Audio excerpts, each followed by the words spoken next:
through 5, 6, 7, 8, 9, and so forth. And you can go as high as you like, just keep on adding up and more. Now, by default, steppers are limited only by the range of their storage, and we're using a double value here, which means it can store absolutely massive numbers, okay? Now, the father of 2 kids, I can't tell you how much I love to sleep. Believe me, I can't sleep the size of a double, right? It's huge.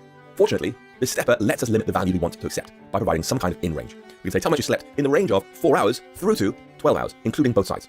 With that change, it's going to start at a value of 8, but then allow it to go down to 4 or up to including 12, but not beyond either side of that. This allows us to control the sleep range, so you can't sleep for, say, 24 hours, for example. They go down, it just stops, and up, and again, just stops. It's very, very gently grayed out there, telling them it's not possible to go any further. You also can't go for invalid times, you can't try and sleep for -1 hours, not possible. There's a fourth useful parameter of a stepper, which is called step, how far to move the value each time plus or minus is tapped. Again, it can be any sort of number, but it does have to match the same type you use for the main value binding. So you're binding to an integer, your step can't be a double, for example. It wouldn't make sense to go up in halves or quarters if your thing only binds in whole numbers. In this instance, we might say, listen, I want to have the range 4 through 12, but with a step of 0.25, so a quarter hour each time. And I'll press Command R, and this should be starting to look useful now. I can sleep for 8 1/4, 8 1/2, 8.75, 9, and so forth, working my way through all the hour breaks here. So we've got a precise range of reasonable values and a sensible step increment, and you can see what's chosen as they work their way through. Before we move on, I just want to fix this text here. It says 10.000000 hours, which is far too accurate, right? Which is accurate, but it's too accurate. To fix that, we can tell swiftUI to format this double for display, simply by saying sleep amount .formatted. And now it'll remove the excess data. It'll say 8 hours, 8.25, 8.5, 7.5, 9, and so forth. It's much nicer.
swiftUI has a dedicated picker type called datePicker, which can be bound to a date property. And yes, Swift has a special type just for working with dates, and unsurprisingly, it's just called date. And so, if we start with an @state property like this one here, @state private var wake up equals date.now. That's the current date and time. We then bind that to a date picker in our view body by saying datePicker, please enter a date with selection bound to $wake up, like so. I'm going to run this back in the simulator so you can see exactly how it looks and works nice and big on the screen. So you'll see our title. You'll see I can press on this date area here, choose various months, or fold it out here and get a big sort of year splitting option. And then choose a time as well, AM or PM, depending on your locale. Now, you might think this looks ugly, and try placing it with code like this, datePicker, empty string. But if you do that, you now have 2 problems. First, the datePicker still makes space for the label to be on the left here, even though it's empty. And second, now users with screen readers such as VoiceOver won't have any idea what this datePicker is trying to do. A better idea is to give a nice descriptive string for users. If you want to hide it from the screen, you would say labels hidden as a modifier, and that still includes the original label, so screen readers know what it's for. It'll read out what it's for, but it's not visible on screen anymore. So datePicker, we push to one side to make space for empty text. Now, datePicker provides a variety of configuration options to control how they work. For example, we can say displayed components to say what kind of options users should see on the screen. If you don't care, you don't use it, you'll see day, hour, and minute. If you use .date, you'll get month, day, and year. If you say .hour, and minute, you'll get hour, and minute. So you might say, for example, let's bind the same thing with displayed components being .hour, and minute. And now we get a much simpler version. There's no hour, date anymore, just the hour field like that. Finally, there's an in parameter that works just the same way we had with stepper. We can provide this thing with a date range to work from, and the picker will ensure the user doesn't set a date or outside that range. Now, we've used ranges for a while now. We've done things like 1 through 5 or 0 to 10, whatever. But we can also use Swift dates with ranges. For example, we might say, I want to make some example dates here. Let's do example dates as a method. I'll make a second date instance set to about 1 day in the future. So I'll say, let tomorrow is date.now.adding time interval 86,400. That is 1 day in seconds, give or take. You'll see how, daylight savings time changes, that's about right. And now we can make a range from those two. I can say my range is between date.now through to this time tomorrow inclusive. And that's really useful with date pickers because Swift has something even better called a one-sided range, which is a range where we specify either the start or the end, but not both, leaving Swift to infer the other side. For example, we could create our date picker like this. Display components, hour, a minute. I can just go away. Instead, I'm going to say in date.now ... So start at now, run through to some unknown time in the future, a one-sided range. All future dates are allowed, but no past dates are allowed. I can go and run it again. And this time I'll try and select, yesterday. You'll see it's grayed out. I cannot go beyond the current time, which is amazing. So I can select any date in the future, but nothing before right now.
Allowing users to enter dates is as simple as binding an @state property storing a date to a date picker, all in swiftUI.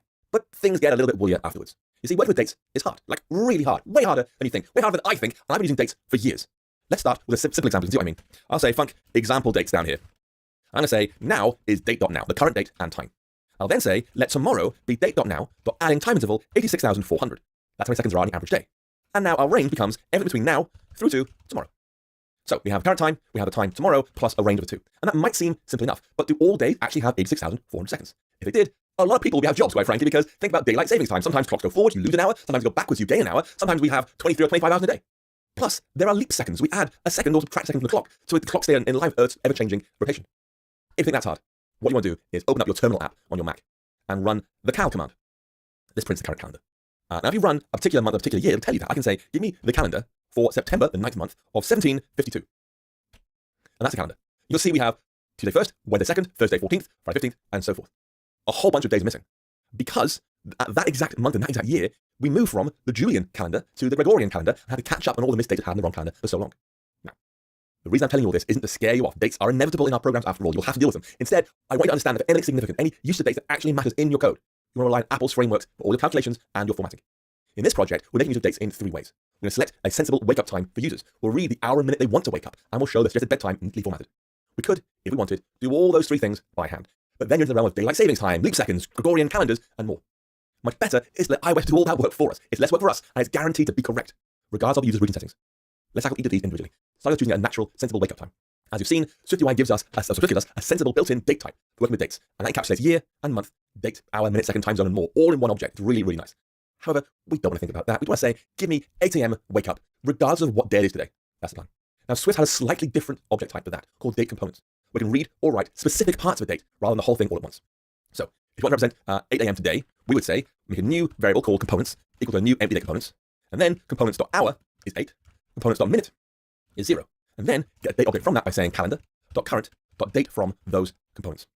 Now, because of the various difficulties around date calculation and date validation, this date from method actually returns an optional date. But it's a good idea to use nil coalescing to make sure if somehow that fails, shouldn't do in this case, but if it did fail, just give me back the current date. I'll just do !dot now, the current date. That's the first challenge, getting 8 a.m. any given date. The second challenge is to read how we could get the hour they want to wake up. Remember, date picker is bound to a date object, giving lots of information. We're going to find a way to just pull out the hour and minute from that whole information. And again, date components comes to the rescue. We can ask iOS to provide specific components from a date, then read those back out. There is one hiccup, which is the disconnect between the values we request and the values we get, thanks to the way date components works. The hour and minute, we can be asking for them just fine. We'll get back optional values. There might be an hour, there might be a minute. Now we know we asked for them, they're going to be there. But we have to unwrap the optionals or provide default values. And so we might say, I'll comment this out for now, let components be calendar.current.date components. And here we can choose which components we actually want. I'm going to say I want .hour and .minute as this array here. That's just set behind the scenes, but specifies an array. From some date, I can say .now, for example, or custom date. And then let hour be the components.hour, no coalescing 0, and minute is components minute, no coalescing 0. The last challenge is how we can format dates and times. And here we have two options. First, we can rely on the format parameter that's worked so well in the past. We can ask whichever parts of the date we want to show. For example, I could say, up here in our view body, give me the text of date.now with a format of .datetime.hour.minute. And you'll see when it finishes loading, preview on the right, hopefully. You can do it, there we go, 4:45 p.m. it's saying right now. Or if we want day, month, and year, we can say datetime.day.month.year. And I opt 15/2023. And you might wonder how that handles different date formats. For example, here in the UK, we use day/month/year sometimes, but other countries use month, day, year, or in Japan, they use year, month, day. It varies. Well, the magic is we don't actually have to care because we're saying, give me the day, give me the month, give me the year. We're asking for that data. We're not arranging that data. So iOS will automatically format the date differently based on the user's preferences. As an alternative, we can use the formatted method directly on dates, passing a custom configuration there. So we could say, back in Xcode again, we could say, I want date.now.formatted with date of .long and time of .shortened. Now the date and time in one place. The point is that dates are hard, but Apple has provided us with stacks of helpers to make them less hard. If you learn to use these helpers well, you'll write less code, but also better code too.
On-device machine learning is surprisingly easy to do.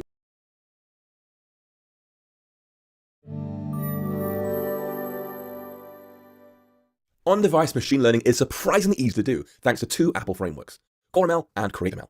CoreML lets us use machine learning models in our app to make predictions, and CreateML lets us create custom machine learning models with our own data, even including a wholly bespoke app called CreateML that makes the whole process as easy as drag and drop. As a result, it's now within reach of anyone to add machine learning to their app. Now, CoreML is able to handle a range of different kinds of training tasks like recognizing images or sound or even motion, but in this instance, we're going to use a thing called tabular regression, which is a very fancy name, and machine learning people love fancy names. What it means is we can simply throw a whole bunch of spreadsheet data at CreateML and ask it to figure out the relationship between various values for us. Now, machine learning is done in two steps. Step one, we train the model with CreateML, and step two, we then ask the model to make predictions with CoreML. Training is the process of saying to the computer, please look at all these values we have and figure out how they relate to each other so you can make predictions. In large data sets, this might take a long time, potentially hours or even longer. But then, once it's done, predictions done on device. We feed it the trained, finished model, and it'll use all its previous results to make estimates about new data it hasn't seen before. Let's start the training process now. I'm going to launch the CreateML Mac app on your Mac. If you don't know what it is, that's fine. You can go to the Xcode menu, then choose Open Developer Tool, then select CreateML from here, and that will launch CreateML. And the first thing it'll do is say, do you want to make a new document or open an existing one? Please choose new document here, and ask you to make a template. There's a whole bunch of data sets. This might take a long time. We feed it use all its previous. Let's start the training process now. I'm going to launch the CreateML Mac app on your Mac. If you don't know what it is, that's fine. You can go to the Xcode menu, then choose Open Developer Tool, then select CreateML from here, and that will launch CreateML. And the first thing it'll do is say, do you want to make a new document or open an existing one? Please choose new document here, and ask you to make a template. There's a whole bunch of these to work from. You can see sound, object, style transfer, It's very powerful. We want to choose tabular regression. Then press next, give it a name. For example, I'll call mine Better Rest. Enter your name for the author, of course. Then press next, and create. Save your desktop. And this is where CreateML can see and ask you to make a template here. Do you want to make a new document or open an existing one? Please choose new document here. And ask first it'll do is say, do you want to make a new document or open an existing one? Please choose new document here.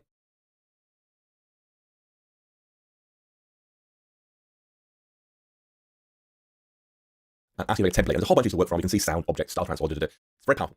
We want to choose tabular regression. Then press next, give it a name. For example, I'll call mine Better Rest. Enter your name for the author, of course. Then press next, and create. Save your desktop. And this is where CreateML can seem a bit tricky at first, because you'll see a whole bunch of options on the screen here. And this is where, give it a name. For example, I'll call mine Better Rest. Enter your name for the author, of course. Then press next, and create. Save your desktop. And this is where CreateML can seem a bit tricky at first, because you'll see a whole bunch of options on the screen here. Really though, I'll walk you through it all. It won't seem so hard at all. The first step is to provide CreateML with some training data. This is the raw statistics for it to look at, which in our case consists of four values. When someone wants to wake up, how much sleep they thought they need on average, how much coffee they drink per day, and therefore how much sleep they actually need to feel rested. I provide this for you in a file called betterrest.csv. It's in that massive GitHub repository you should download already under the project files for this project. Grab that now. So, in CreateML, under Data, Training Data, press the Choose button and press Select. Now select betterrest.csv and choose Open. This CSV, separated values file contains sample data just for the purpose of this project. Please don't use it for actual health-related work, it's just sample data. The next job is to choose this target down here, which is the value we want the computer to learn to predict. And also features. The features are things to take into account. Other values we think will add up somehow to produce the target value. For example, if we want to try and predict how much sleep someone thought they needed and how much sleep they actually needed, they could try and figure out two and say, well, of those two, I think you drink as much coffee. You can kind of flip it around freely if you want to. In this instance, we want the target to be actual sleep. We want the computer to learn to predict how much sleep this person needs in order to feel rested. Then press Choose Features. We're asking it to feed in other values that we think will help predict that actual sleep value. Which of these three do we think matters? In our case, all three matter. So I'll choose wake, estimated sleep, and coffee. All three here. Then press Select. So saying use those three features, figure out how they relate to each other, and use that to create an actual sleep prediction. Below here is a drop-down option for the algorithm, and there are 5 options here: automatic, random forest, boosted tree, decision tree, and linear regression. Each one takes a different approach to handling our data, how to analyze the data. But there is helpfully this automatic option here that will attempt to choose the best algorithm for you automatically. It's not always correct, and in fact, it does in our options automatically, but in this project, it's more than good enough. If you do happen to want information about what these things do behind the scenes, how they work, I have a whole YouTube video just for you called CreateML for Everyone. You can see a link in the video right now. Anyway, get rid of that. Over here, we're now ready with our data, and so I'm gonna press Train. It's thinking about it, and it's finished. But that's it.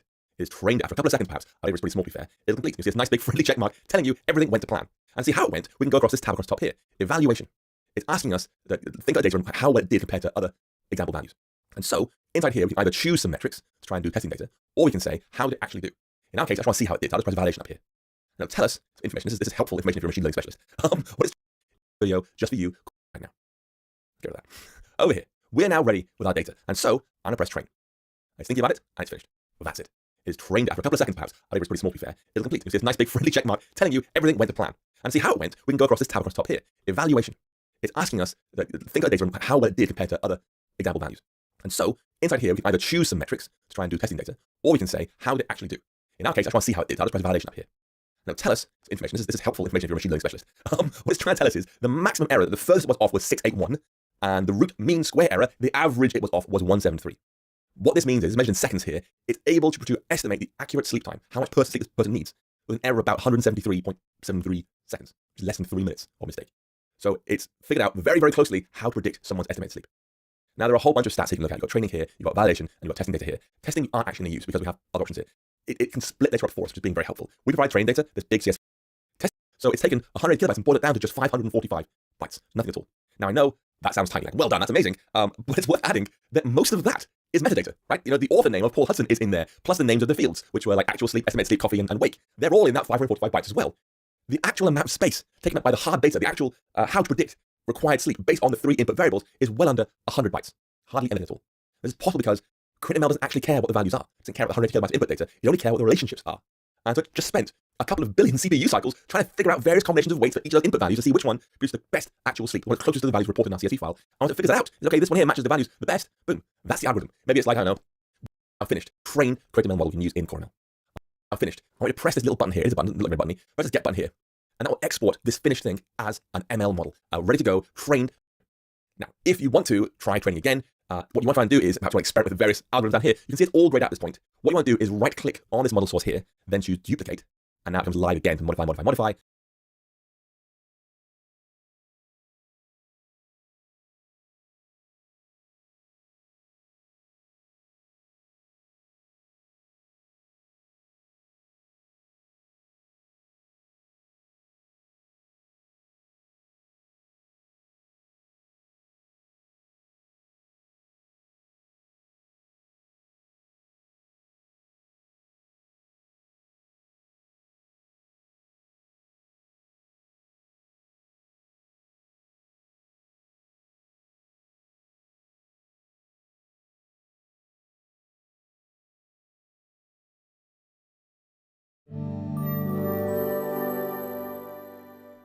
This app is going to allow user input with a date picker plus 2 steppers, which combined will allow the user to say when they want to wake up, how much sleep they usually like, and how much coffee they drink every day.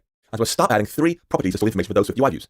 We'll say at state, private var, wake up is date.now, like that. Then at state, private var, sleep amount is 8.0, and at state, private var, coffee amount is 1. Now inside this body property, we're going to place 3 sets of components wrapped up in a VStack, then a navigation stack. So we'll start with that. Place the default code with this, a navigation stack with a VStack inside. This will say text, when do you want to wake up, with a font of headline. We'll then have a date picker, like this, saying please enter a time, with its selection bound to $wake up. I'm going to make sure we display the components only of hour and minute. You don't care the exact date, of course. And then I'll ask for the labels to be hidden for that date picker. And there's obviously more code to come inside that VStack, like so.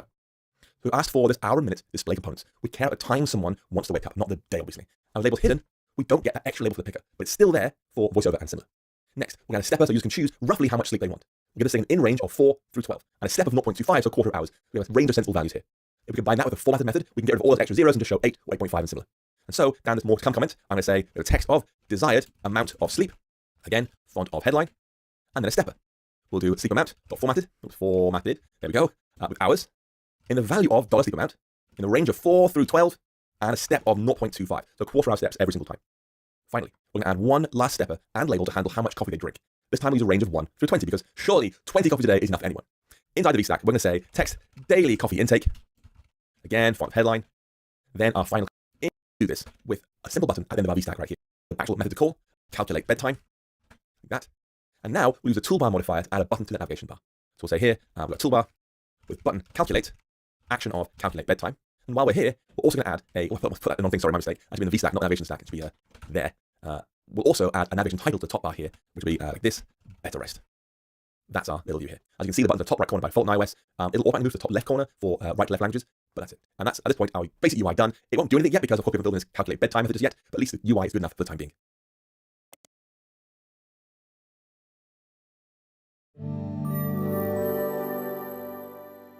In the same way that swiftUI makes UI development easy, CoreML makes machine learning easy. How easy? Well, once you've got a trained model with CreateML, you can then get predictions from your model in just 2 lines of code. You just send it values in to use input and then read what comes back. In our case, we already made our trained model using CreateML, so it's now time to use that. What you want to do is find that ML model you made earlier. This is the output here, the 545 bytes for me, as our trained model right now. You want to drag that file into Xcode's Project Navigator, over here next content view. Then release it, make sure we have copy when needed, and add the target like this, then press finish. Now, when you add an ML model to Xcode like we just did there, it'll automatically create for us a Swift class of the same name. You can't see the class. It's not really code. You haven't got to. It's actually made automatically for us as part of the build process. However, it does mean if your model file is named oddly, then the auto-generated class will also be named oddly. No matter what name your model had previously, please select it here and rename it to be sleep calculator Calendar.ml model, exactly like that. Sleep calculator, capital S, capital C. See here, it's making it for us, auto-generated Swift model class. So, how can we show us the name of the class? Well, simple. Like I say, you select it and tell you the name of the class right here. This class is called Sleep Calculator. It's right there. Tell us what it is. You'll see it knows our author. That's my name here, but it'll be your name for you. It knows the various input values this thing accepts. So you can see up here, we have predictions. It wants input of wake double, estimated sleep double, and coffee double. And also the output, actual sleep, as a double. These are encoded directly in that model file, which is why it was comparatively quite big. Now we're going to start filling in this calculate bedtime method in just a minute. Before that, we're going to add an import so we can get all of CoreML's functionality brought into our app. It's outside swiftUI by default. So scroll top of your file, and just here, before import swiftUI, add import CoreML. Now, you don't need to put CoreML before swiftUI, it can go after just fine, but I think having them alpha to order just makes it easy to check later on. Anyway, with that in place, we can now go down and fill in this calculate bedtime method. First, we're going to make an instance of our sleep calculator class.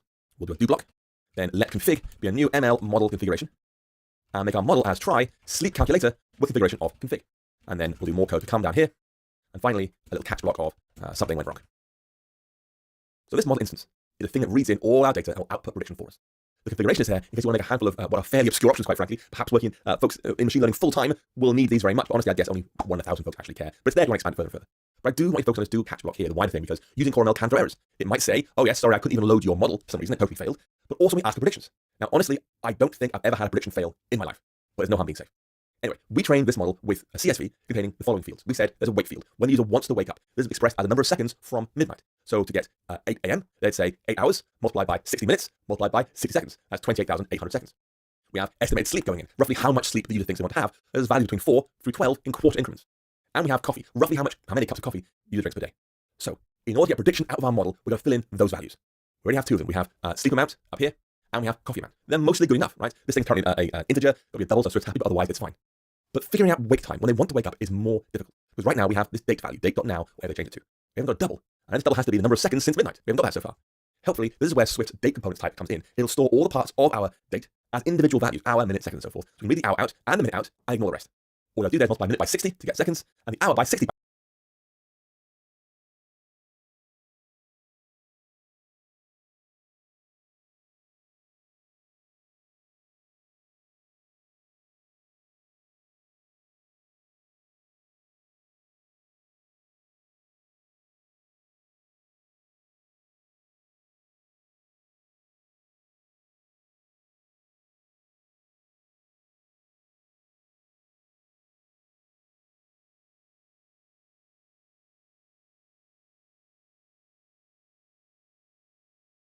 by 60 to get seconds, because minutes and seconds like that.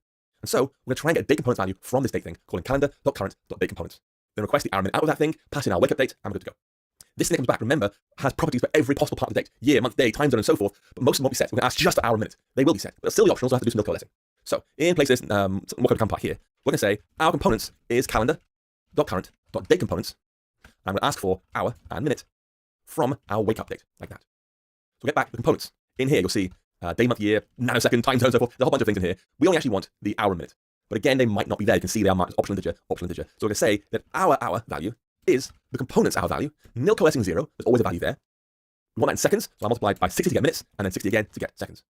And then our minute value, the same thing again, we have components.minute, nil coalescing 0, multiplied by 60 to get seconds. So we're reading 0 for hour or 0 for minute if somehow they can't be read. But realistically, that's just not going to happen, because we've asked them specifically, give me the hour and give me the minute. Oh, my dog's like time zones, apparently.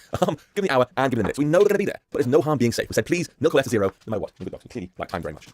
The next step is to feed the values into CoreML and see what comes out. This is done. You're a very loud little dog. This is done by calling its prediction method of our model. And I'll say, give me the wake up time, give me the estimated sleep time, give me the coffee amount values, all now, all as double values. And then, when we have that, we're good to go. Now, we just calculated our hour and minute values, add seconds, so we can add those together, we'll pass them in, get a total number of seconds. And so we'll say here, our prediction is try model.prediction. And you can see it saying, give me the wake, estimated sleep, and coffee. So wake time will be the double of our hour value plus our minute value. So as many seconds in the future they want to wake up. Then, estimated sleep, that's going to be our sleep amount. And then coffee, it's an int right now, it needs to be a double. So I'll say make a double from our coffee amount, like that. And there's still more code to come below. Now this in place. This prediction value now contains how much sleep they actually need. This almost certainly wasn't in our training data, but was instead computed dynamically by the CoreML algorithm. There's an unknown coffee amount, sleep amount, wake up time, unknown. But the algorithm will figure it out based on previous data. Unhelpful, right? Seconds directly from any date you like. You get a new date. So I'll say let our sleep time be equal to our wake up time minus prediction.actual sleep. How much did they actually need? Take that away from the wake up time, and that is the time they should go to bed. And now we know the exact time they should go to sleep. Our final challenge for now, at least, is to show that to the user somehow. We're doing this with an alert, and you've already seen that, and of course it's very straightforward to do, so we'll add it here. First things first, we'll say there are new properties, the track, at state, private var, the alert title, entering by default. Another one for the alert message. Again, empty string by default. And another one for us showing the alert or not. Currently defaulting to false, do not show the alert. And now we can use those values immediately in calculate bedtime down here. We're going to, at least do the easy parts. If something's gone wrong, what we're going to do, we'll say alert title is error.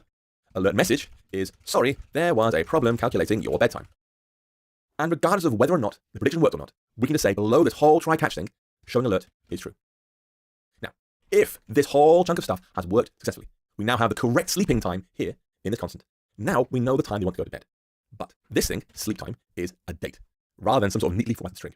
And so we pass this thing through the formatted method to make sure it's human readable, and assign that to our alert message. And so the final lines of code we'll put in calculate bedtime after this let sleep time constant here will be alert message equals your ideal bedtime is, and alert title that, sorry. And alert message is going to be our sleep time dot formatted. The date we don't care about, it can be omitted. But the time is shortened. Tell me the hour, minute, second you want to put on the screen.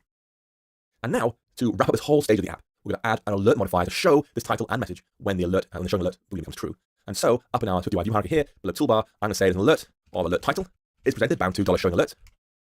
We've got a button saying OK, with no action, and a message of our text alert message, like so.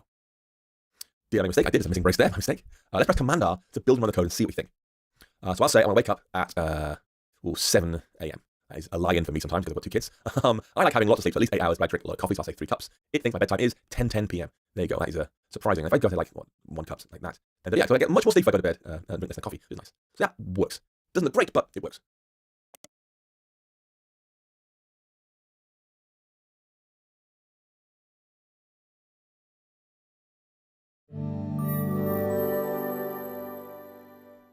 Although our app works right now, it's not something you want to ship onto the App Store. It has at least one major usability problem, and the design is, well, let's say substandard. Let's look at the usability problem first, because it's possible it hasn't even occurred to you. When we read date.now and our app runs, it'll automatically say when do you want to wake up with the current time, 5:21 p.m. And so we have up here, our default wake up time is now, whatever time it is right now. And although the app has to handle any sort of wake up times, we don't want to exclude folks on night shift, for example, I think it's safe to say a default wake up time between 6 a.m. and 8 a.m. is going to be useful for the vast majority of users, not 5:21 p.m. To fix this, we're going to add a new computer property to our content view that contains a date value referencing 7 a.m. of the current day. This is surprisingly easy. We're going to make a new date components of our own, then use calendar.current.date from to convert those components into a full date. And so, in our content view here, I'm going to say var default wake time is a date, var components is date components, components.hour is 7, components.minute is 0, and then return calendar.current.date from those components, but nil::s2.now, just in case it fails for some reason. So, it's a small change, but now you can use that for the default value of this wake up thing here. So I'll say our wake up should be default wake time. Like that. Now, if you try compiling that, you'll see it fails. And the reason is we're now trying to access one Swift property, this one here, from another Swift property, wake up. And Swift now doesn't know which order the properties were made in. So this is not allowed. The fix here is simple. We can make this default wake time a static variable, which means it belongs to the content view struct itself, rather than one single instance of content view. And in turn means default wake time can be read whenever we want, doesn't rely on the existence of other local properties. And so we'll change this to be static var default wake time, and that fixes our usability problem. I press Command R, we should see a default wake up time of 7 a.m. Much, much nicer. The default value is closer, at least, to what most folks don't want to choose. As for our styling, this requires more effort. A simple change is to make this thing use a form rather than a VStack. So I might say here, much, much nicer. The default value is Command R, doesn't rely on the existence of other local properties. And so we'll change this to be static var default wake time, and that fixes our usability problem. I press Command R, we should see a default wake up time of 7 a.m. Much, much nicer. The default value is closer, at least, to what most folks don't want to choose. As for our styling, this requires more effort. A simple change is to make this thing use a form rather than a VStack. So I might say here, change VStack to be form. And the whole thing, bang, immediately looks a lot better. You see it sort of snapped into roughly the right kind of shape. We get a clearly segmented list of inputs rather than just things centered in a bunch of white space. But there's still a major annoyance here, which is that every view inside the form is one row in the list. There's a nice divider here, and here, and here, and here, and so on. When really, all these text views relate to the thing right below them. They form a distinct logical section each time. Now we could use section views here with our text views as title, using section with a picker inside. Instead, we're going to wrap each pair of text and component below, like this one here, in a VStack, so it seems a single view as a row in the list. And so, let's wrap these up in VStacks now. I'll say there's a VStack around this one with alignment of leading and spacing of 0, like this. Boom. That is one group there. And the same thing for desired amount of sleep, like that, and then daily coffee intake and set below. So it's 3 sections to our thing. It still has one section on the screen, but neatly divided up like that. The last change we're going to make is small but magical. Have a look at this code again. This stepper right now. Coffee amount cups. And we've written cups like this, cup, parentheses S. Because in English we have 1 cup of coffee, but 2 cups of coffee, and weirdly 0 cups, plural of coffee as well. And this is a cheaty way to do plurals. If we'd written just like 1 cups like that, it would look weird on the screen, because now it'd say 1 cups, 2 cups, and so forth. It's not right. Similarly, if we had just cup, it'd be right for 1, then wrong for everything else. So 1 cup, 2 cup, clearly still wrong. We could correct this with a ternary operator. So like this, we could say, if in here, coffee amount is equal to 1, Then write 1 cup. Otherwise, write coffee amount cups. And that'll work better. We have 1 cup, 2 cups, 3 cups, and so forth. That's a simple way of doing it. But swiftUI has an even better solution, which it can handle the pluralization for us. It's under the code. You want to change it to an exact string. It's very precise. You want to say a character little hat, square brackets, around the whole string like so, and then inflect true in parentheses, like that. It is an odd syntax. The result is this: 1 cup, 2 cups, 3 cups, and so forth. This is an odd syntax. It just is odd syntax, right? This is clearly very, very strange. It's actually a specialized form of the Markdown formatting language. It's a common text not used in the web. This tells swiftUI that the word cup needs to be inflected, i.e. pluralized, to match whatever's inside the coffee amount variable. In this case means when coffee amount is 1, cup remains as cup. When coffee amount is 2, 3, 4, whatever, or 0, cup becomes cups. And now, run the app one last time because it's done.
should be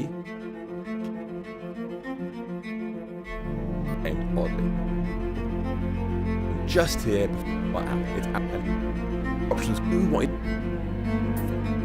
and the 500 file. In our case, we already made our train model out of the model you made earlier. This is the output here, the file.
$545 bytes for me. That's our train model right now. You want to drag that file into Xcode's Project Navigator over here next to Content View. Release it. Make sure we have copy items when needed, and add the target like this. Then press Finish. Now, when you add an ML model to Xcode like we just did there, it'll automatically create for us a Swift class of the same name.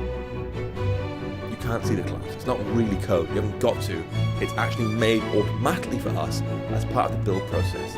However, it does mean if your model file is named oddly, then the auto-generated class will also be named oddly.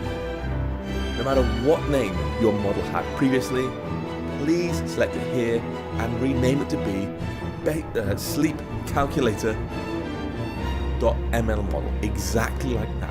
Sleep calculator, capital S, capital C. You see here, it's making it for us. Auto.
then a step up with hours in the value of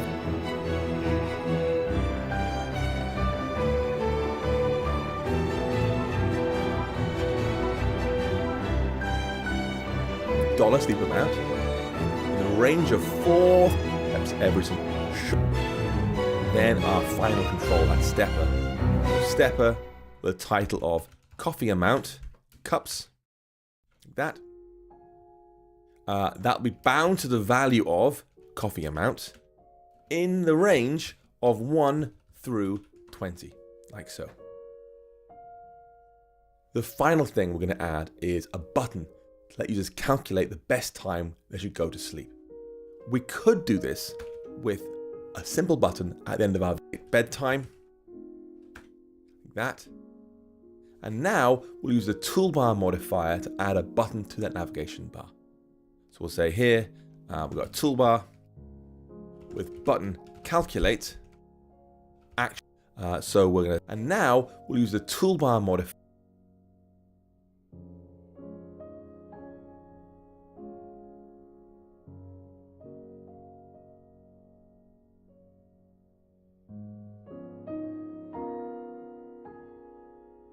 So we'll say toolbar, sorry, my mistake.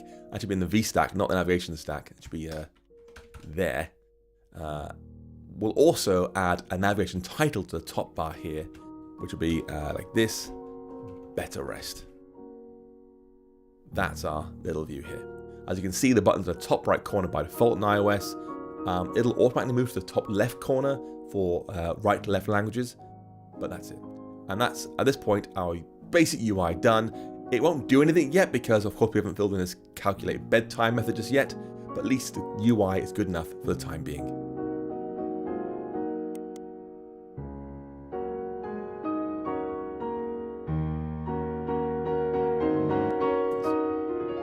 We have estimated sleep going in, roughly how much sleep the user thinks they want to have. There's values between 4 through 12 in quarter increments. And we have coffee, roughly how many cups of coffee user drinks per day. So, in order to get a prediction when the user configuration, that's my name here, sleep calculator, our app, it's outside Swift. We'll do a do block, model as trig, be a new ML model configuration.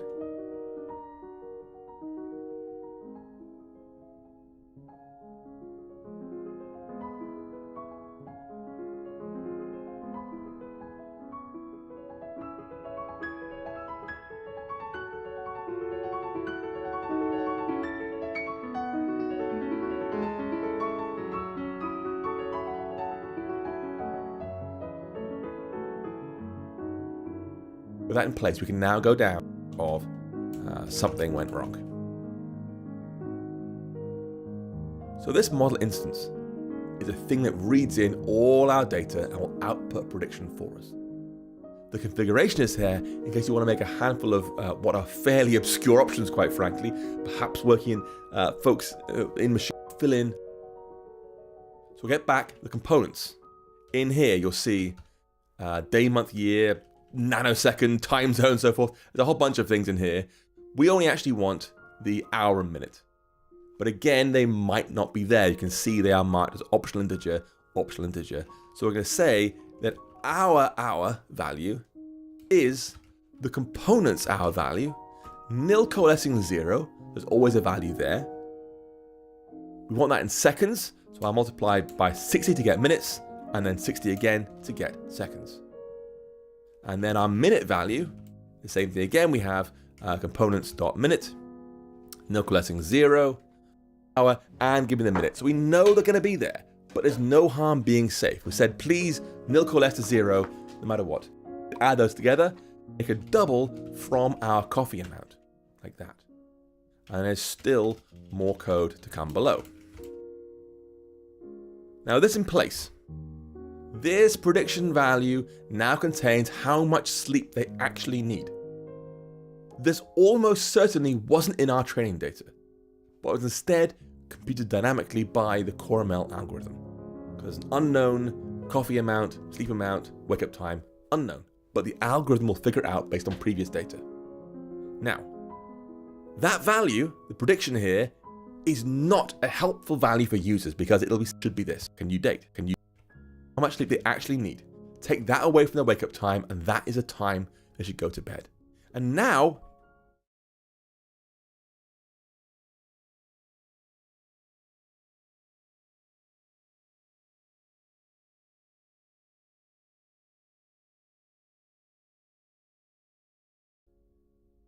we know the exact time they should go to sleep. Our final challenge, for now at least, is to show that to the user somehow. We're doing this with an alert, and you've already seen that, and of course it's very straightforward to do, so we'll add it here. First things first, we'll say there are new properties, the track, at state, private var, the alert title, empty string by default, another one for the alert message, again, empty string by default, and another one for us showing the alert or not. Currently defaulting to false, do not show the alert. And now we can use those values immediately in calculate bedtime down here. We're going to at least do the easy parts. If something's gone wrong, what we're going to do.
Wake up. Figure out, okay, you want to wake up at this time, how much sleep you need is this, subtract the two, your bedtime should be this. Now, thanks to Apple's powerful APIs, that's just one line of code, because you can actually subtract a value in seconds directly from any date you like. At awake properties, least in this constant. Now we know the time they want to go to bed. But this thing, sleep time, is a date, rather than some sort of neatly formatted string. So we'll put in, that title should be that, sorry. An alert message is going to be our sleep time dot formatted. The date we don't care about, it can be omitted.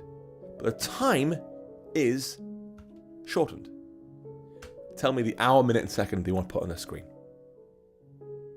And now, to wrap up this whole stage of the app, we're going to add an alert modifier to show this title and message when the alert, when the showing alert boolean becomes true.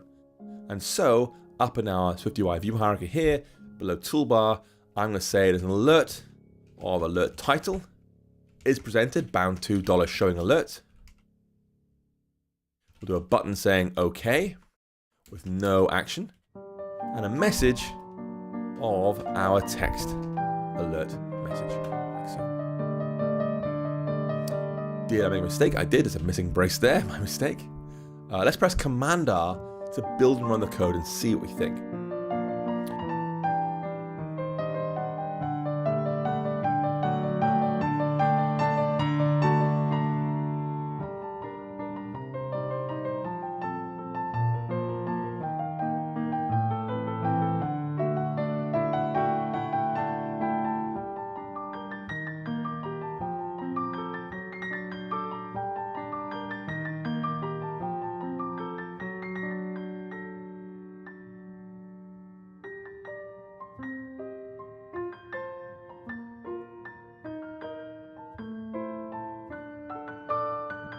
Row in the list in one cup, right for one. You could say, otherwise, change it to an exact odd syntax.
That is one.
Parle à